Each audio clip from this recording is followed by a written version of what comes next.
G'day, g'day. Welcome to Rihu Sport. We're previewing Friday night's action from round 4 of Super Rugby Trans Tasman. It's getting to the business end of the competition. Of course, we've only got this week and next weekend, and then the top 2 teams will go through to the final. Hope you're enjoying the competition. We saw the Aussie teams, of course, get their first victory with the Reds win over the Chiefs last week. Adds a bit of interest to this weekend's games. We can go through them now, starting with Friday night's Crusaders in force. The Reds will host the Blues. Then on Saturday, the Highlanders take on the Waratahs under the roof, and the Brumbies will host the Hurricanes at probably a quite chilly Canberra. And then on Sunday, a game that's been moved from pillar to post, was originally meant to be in Hamilton, but of course with Victoria and Melbourne suffering a COVID lockdown, the Chiefs have to play the Rebels in Sydney at Leichhardt Oval again. Alright, as we said, we're going to concentrate on Friday night's action, starting with the Crusaders and the Force. The Crusaders are in second position there, just 1 bonus point behind the Blues and the Hurricanes at the moment. The Highlanders just 1 point behind them. So a win is important, and a bonus point would be excellent for the Crusaders. Having said that, they've decided to leave some of their senior players out of the starting lineup this week. Richie Mo'unga, George Bower, Sevu Reece and Sam Whitelock are not in the starting 15.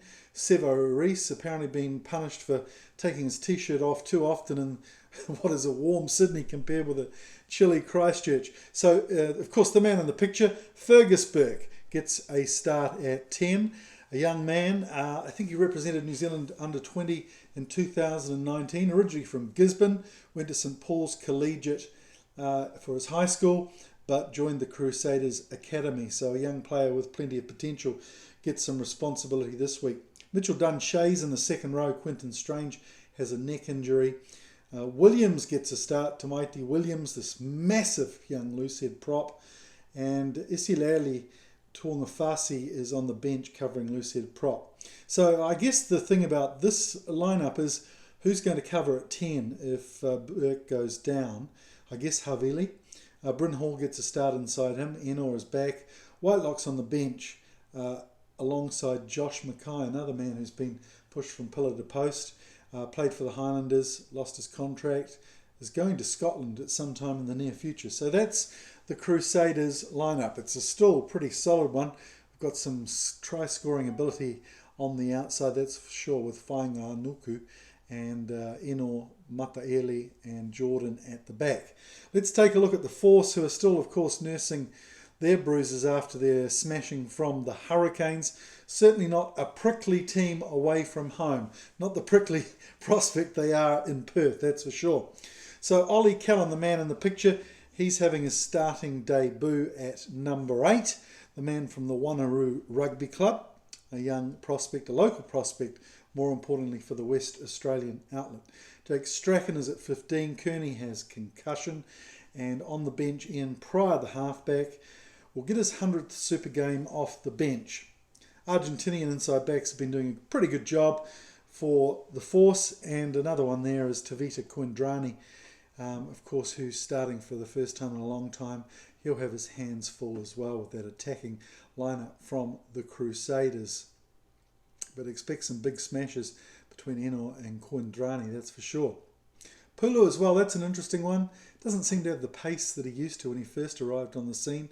But let's see if he can get around the outside of young Leicester, who, once he gets going, has a lot of pace, but maybe that first 10 yards maybe is an issue. But of course the Crusaders should win this one at a canter. Fergus Burke is at the cutter. I would say they're going to win this one by about 23 points.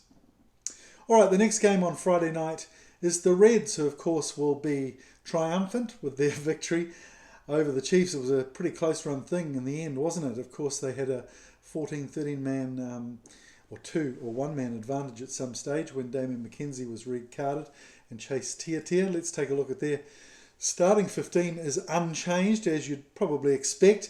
There's no room for McWright at all in the 23 this week, so he's certainly gone off the boil. And interesting history with the Reds and the Blues, the two colours of course. Since 2010 they've won 4 games each with 1 draw. So historically it's a pretty tight clash.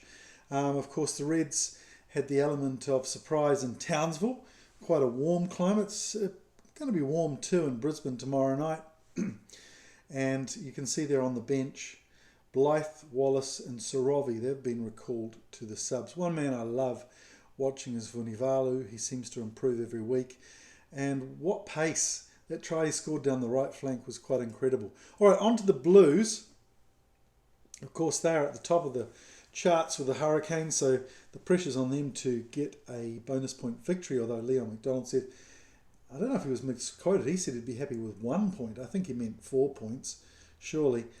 So 6 All Blacks in the starting 15. Their captain, Paddy Tuipulotu, comes back after 2 weeks on the bench. And Mark Talia is also back. He gets a start over AJ Lamb, which is good for Talia. I hope he's found some of his energy. He was quite a sad prospect at the start of the season, certainly a shadow of his former self. So hopefully he's coming to some form. On the bench, there's plenty of depth as well. All Blacks there, Sotutu, Laulala and Hodgman as well. So pretty robust team and a massive team. I'm thinking that 8 is going to tip the scales at around 930 kilos. There can't have been many bigger packs than that in Super Rugby history. I'm thinking some of the South African teams, they're 920, 925. They've usually got one tiny man. When you look at that pack with Eklund, probably the smallest man, the loose forwards are all massive. Papali must be pushing 110, and then you've got 2 big lumps at 6 and 8. Wow, that is a huge pack. So hopefully they get around the field in what could be a warm conditions. Is it going to be a banana skin for the Blues? And, I think JK said earlier this week, it's scoreboard pressure. No, it was Parsons. I think the Blues will have to be careful they don't try too much razzmatazz to get that bonus point right from the start. Ease themselves into the game, scoreboard pressure, and finish well. If they start being a bit crazy show business right from the start, that's where the Reds could get on to their mistakes and cause a bit of havoc. But I'm going to pick the Reds by 2 points.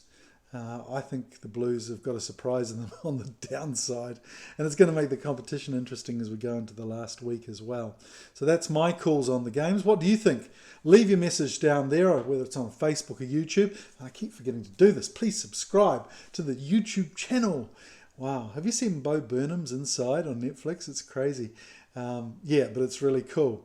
So, in terms of social media, I keep forgetting to remind people, subscribe, please, like my channel, comment, love me, thank you. I'll be back with Saturday's preview, hopefully in the next few hours when those starting lineups are confirmed. But for now, ka kite anō.